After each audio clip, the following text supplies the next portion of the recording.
Friends, जब भी हम किसी गवर्नमेंट नौकरी की तैयारी करते हैं तो सबसे पहला सवाल हमारे दिमाग में यही आता है कि हमारी सैलरी क्या होगी, हमें तनख्वाह है वो कितनी मिलेगी, हमारी तनख्वाह में हमें कौन कौन से अलाउंस मिलेंगे, हमें डिपार्टमेंट में क्या क्या फैसिलिटी मिलेगी। ऐसे सवाल अक्सर आपके दिमाग में घूमते रहते हैं और ऐसे सवाल आपके नहीं, हर किसी कैंडिडेट के जो किसी भी नौकरी की तैयारी करता है, किसी भी चीज का सपना समझौता है, उसके दिमाग में ये सवाल आते हैं और ऐसे सवाल आने भी चाहिए। तो मैं आपका दोस्त मुकेश सारण, दिल्ली पुलिस, आपके अपने इस वीडियो में आपके इन्हीं सब सवालों का जवाब लेके आया हूं और आपको एकदम प्रूफ के साथ बताऊंगा कि आपकी सैलरी है जो as a constable Delhi police में कितनी रहेगी। तो आप हमारे इस वीडियो को बिल्कुल भी स्किप ना करते हुए लास्ट तक जरूर देखें। तो आज जो हम चर्चा करने वाले हैं वो है Delhi police as a constable. Delhi police में एज ए कांस्टेबल की जो बेसिक पे रहता है वो 21,700 रुपए से लेकर 69,100 रुपए तक रहता है। शुरुआत में जो बेसिक पे होता है वो 21,700 रुपए से शुरू होता है और उसमें हर साल 3% की बढ़ोतरी होती रहती है, ठीक है। और इस बेसिक पे के साथ में कुछ और भी अलाउंस गवर्नमेंट के द्वारा हमें दिए जाते हैं, जैसे एचआरए हो गया, हाउस रेंट अलाउंस है, टीए हो गया, ट्रेवलिंग अलाउंस, राशन मनी होती है, साइकिल अलाउंस होता है, डीआर होता है, डीआर होता है जिसको बोलते हैं महंगाई भत्ता। ऐसे कुछ अलाउंस भी हमें साथ में दिए जाते हैं। इन बेसिक पे और अलाउंस से मिलकर ही हमारी जो सैलरी होती है वो ग्रोस सैलरी हमारी बनती है। इनके अलावा भी कुछ अलाउंस और होते हैं, जैसे नाइट ड्यूटी अलाउंस हो गया, रिस्क अलाउंस हो गया, हर ड्यूटी अलाउंस हो गया। मगर यह अलाउंस है जो अब तक दिल्ली पुलिस को नहीं मिलती है। ये तीन जो अलाउंस मैंने बताए ये इस टाइम प्रेजेंट टाइम में दिल्ली पुलिस को नहीं मिल रहे हैं। शायद आगे आने वाले कुछ समय के बाद मिलना स्टार्ट हो जाए अगर आपकी किस्मत अच्छी हुई तो। मगर इस टाइम प्रेजेंट टाइम में सिर्फ हमें डीए मिलता है, एचआरए मिलता है, टीए मिलता है, राशन मनी मिलता है। ऐसे कुल 5 ही अलाउंस दिल्ली पुलिस को दिए जाते हैं। तो अब आप सबके दिमाग में यही सवाल आ रहा होगा कि इन सबको मिलाकर अकाउंट में फर्स्ट सैलरी आती है वो कितनी रुपए आती है। तो इसका मैं आपको फुल प्रूफ दिखाने वाला हूँ। जैसा कि मैंने आपको बताया कि शुरुआती टाइम में सिर्फ बेसिक पे हमारा रहता है वो 21,700 रुपए रहता है। तो जो भी हमारी सैलरी बनेगी वो 21,700 रुपए पर ही बनेगी। ट्रेनिंग टाइम में हमें डीए मिलता है। तो डीए कितना मिलता है, फिलहाल डीए कितना चल रहा है, फिलहाल डीए है वो 37% चल रहा है, महंगाई भत्ता 37% है। तो आप 21,700 का 37% निकाल लीजिए।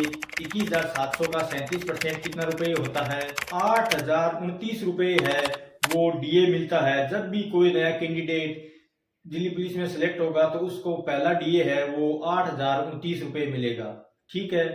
इसके बाद जो दूसरा अलाउंस मिलता है वो होता है राशन मनी अलाउंस।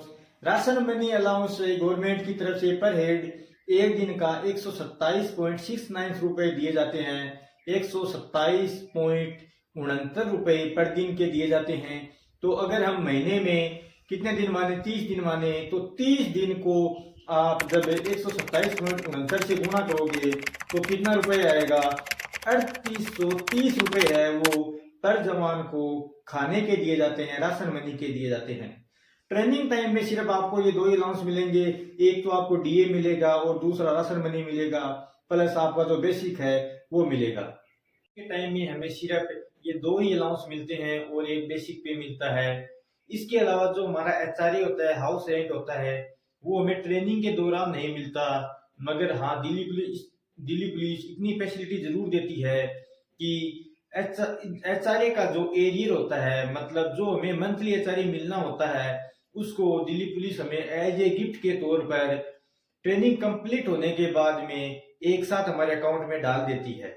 जैसे हम माने कि हमारी 9 महीने की ट्रेनिंग हुई और हमारे अकाउंट में एचआरए का एरियर आने में 3 महीने का वक्त और लगा, तो जैसे हमारे ये हो गया कि 12 महीने का जो हमारे एचआरए हमें मिलना होता है वो 12 महीने का एचआरए हमें एक साथ मिलता है।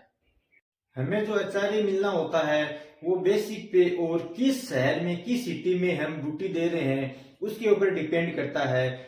हर शहर को अलग अलग category wise X Y Z और अलग 3 कैटेगरी में बांटा गया है। जैसे दिल्ली पुलिस की पोस्टिंग है वो लगभग दिल्ली में ही रहती है, तो दिल्ली पुलिस है वो एक्स कैटेगरी के अंदर आता है। जैसे एक्स कैटेगरी का शहर है, उसमें रहने वाले, उसमें ड्यूटी करने वाले कर्मचारियों को 24% बेसिक पे का 24% मिलता है। जो वाई सिटी में, वाई कैटेगरी के शहर में जो ड्यूटी देते हैं उनको 16% मिलता है। और जो जेड सिटी में, जेड कैटेगरी के शहरों में जो ड्यूटी देते हैं उनको एचआरए है वो बेसिक पे का सिर्फ 8% मिलता है। जेड कैटेगरी में जो मेट्रो शहर हैं, जैसे बड़े शहर हो गए, दिल्ली हो गया, मुंबई हो गया, कोलकाता, हैदराबाद, चेन्नई, पुणे, ये जो बड़े शहर हैं वो जेड कैटेगरी के अंतर्गत आते हैं।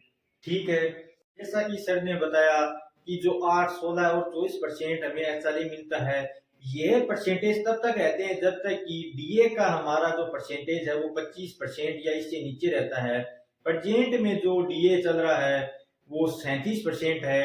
तो जब डीए 25 और 50 के बीच में होता है तब एक्स सिटी को 24 की जगह 27% एचआरए मिलता है, वाई सिटी को 16 की जगह 18% एचआरए मिलता है तथा जेड सिटी को 8 की जगह 9% है वो डीए मिलता है। से अगर हम दिल्ली का एचआरए निकालें, अगर हम जानना चाहें कि आज के दिन अगर आप ड्यूटी ज्वाइन करते हैं तो दिल्ली में आपका एचआरए कितना बनेगा, तो 21,700 आपका बेसिक पे रहेगा और 27% है वो क्या हो गया, एचआरए हो गया।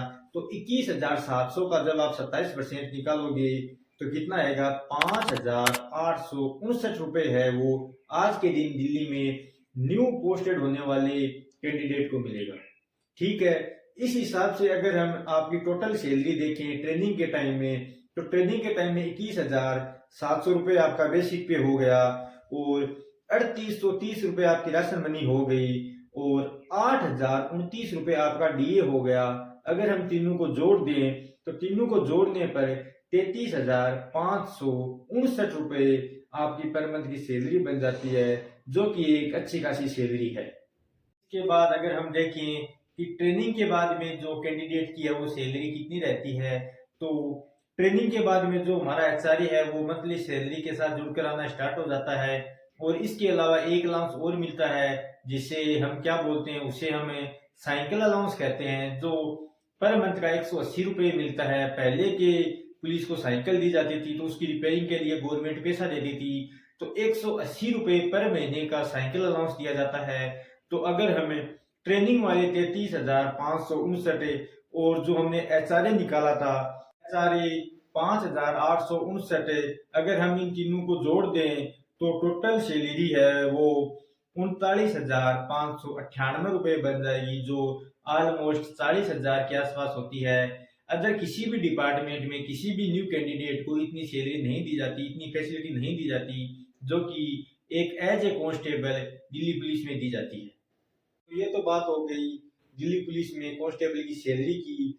अब हम चर्चा करते हैं कि इस सैलरी को पाने के लिए हमें कितनी मेहनत करनी पड़ेगी, हमें एज ए कांस्टेबल सिलेक्ट होने के लिए किस रूटीन के हिसाब से तैयारी करनी पड़ेगी, कितनी मेहनत करनी पड़ेगी। हर एक बंदा मेहनत करता है, अपने माँ बाप फैमिली के सपने को पूरा करना चाहता है, मगर होता क्या है कि उसे एक उचित दिशा का नहीं पता होता, उसे उचित गाइडलाइन नहीं मिल पाती कि मेहनत तो करते हैं मगर मेहनत किस तरीके से करनी चाहिए ताकि निश्चित समय में हमें निश्चित मंजिल मिल जाए।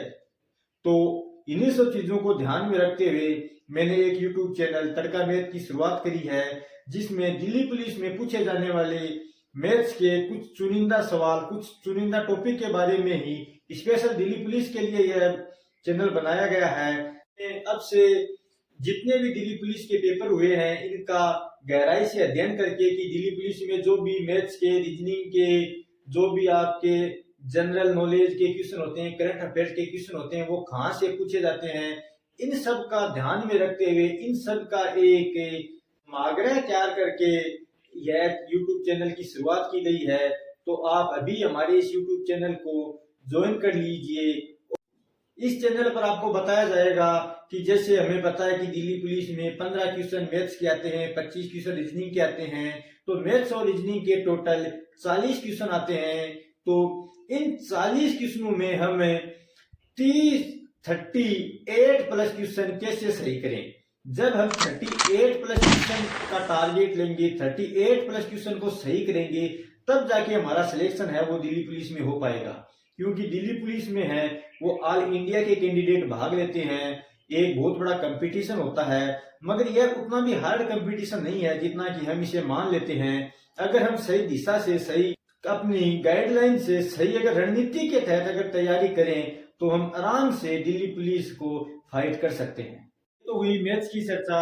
इसके अलावा सबसे ज्यादा कैंडिडेट को डर लगता है, वो लगता है करंट जीके से, कि करंट के सवाल कैसे पूछे जाते हैं। दिल्ली पुलिस में करंट अच्छा खासा पूछा जाता है। यह मानो कि बाकी जो 50 क्वेश्चन है जीके के आएंगे, 10 क्वेश्चन कंप्यूटर के आएंगे, अगर 50 क्वेश्चनों में लगभग 15 से 20 क्वेश्चन है वो करंट के जरूर पूछे जाते हैं। बाकी चीज तो हम पढ़ लेते हैं, मगर इन चीजों में, करंट में ज्यादातर स्टूडेंट मात खा जाते हैं। ठीक है, तो अगर हम पीछे के 3-4 वैकेंसी के पेपर उठा के देखें तो उनमें ज्यादा नहीं 30 से 35 टॉपिक, 30 से 35 टॉपिकों में से ही क्वेश्चन इधर से उधर पूछे गए हैं। अगर हम 30 से 35 टॉपिक को अगर बढ़िया से अध्ययन कर लें करंट के, तो हम आराम से 15 या अगर 20 क्वेश्चन आएंगे तो 20 में आराम से 15 प्लस क्वेश्चन है वो करंट के हम आराम से सही कर सकते हैं। मैं इन्हीं सब बातों को ध्यान में रखते हुए करंट का भी एक अच्छा समाकलन तैयार कर रहा हूं, जिससे आपको दिल्ली पुलिस में पढ़ने में, तैयारी करने में सहायता मिल सके और आपको ज्यादा भी ना पढ़ना पड़े और कम पढ़ाई में भी आप एक अच्छा स्कोर हासिल कर सको। तो आज के वीडियो में बस इतना ही। उम्मीद करता हूं कि आपके सारे सवालों के जवाब आपको मिल गए होंगे। फिर भी अगर आपके मन में कोई सवाल बच गया है, कोई शंका रह गई है, तो आप हमें मुझे कमेंट बॉक्स में पूछ सकते हैं। आपके सवाल का 100% एकदम सही विद प्रूफ के साथ आपको जवाब दिया जाएगा। ठीक है, तो अब मैं ये मानता हूं कि आपके मन में दिल्ली पुलिस को लेकर कोई भी शंका नहीं रही है। आपको पता लग गया है दिल्ली पुलिस की रणनीति का, दिल्ली पुलिस की तैयारी कैसे करनी है। ठीक है, फिर भी अगर आपके कभी कोई दिक्कत आती है तो आप मुझे कमेंट बॉक्स में पूछ लेना। मैं आपका भाई मुकेश आपके साथ हर पल कंधे से कंधा मिलाकर खड़ा रहूंगा और आशा करता हूं कि जल्द ही आप सभी से मैं दिल्ली में मुलाकात करूं और उस टाइम आप भी as a constable Delhi police में सिलेक्ट हो। आज के लिए बस इतना ही। अब जाते जाते आप चैनल को सब्सक्राइब कर देना।